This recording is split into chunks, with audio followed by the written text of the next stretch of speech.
56ನೇ ಪ್ರಶ್ನೆಯನ್ನ ಗಮನಿಸಿ.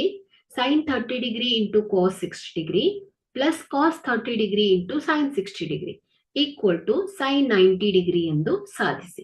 So LHS equal to RHS ಅಂತ ಪ್ರೂವ್ ಮಾಡಬೇಕು ಮಕ್ಕಳು.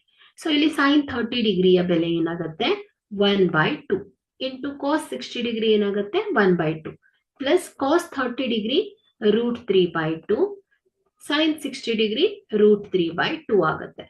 ಸೊ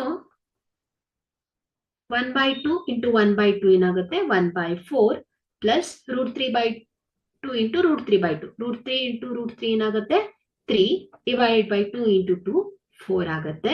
ಸೊ ಇದನ್ನ ಕೂಡಿ ಛೇದಗಳು ಸಮಾನ ಆಗಿರೋದ್ರಿಂದ ಸೊ ಇದನ್ನ ಡೈರೆಕ್ಟ್ ಆಗಿ ಕೂಡಿದಾಗ ಸೊ ಇದು 1 ಪ್ಲಸ್ 3 ಡಿವೈಡೆಡ್ ಬೈ 4. ಸೊ ಇದೇನ್ ಬರುತ್ತೆ 4/4. 4 1 4 1. ಸೊ ಈಸ್ ಈಕ್ವಲ್ ಟು ಏನಾಗುತ್ತೆ ಮಕ್ಕಳೇ 1 ಆಗುತ್ತೆ. ಸೊ 1.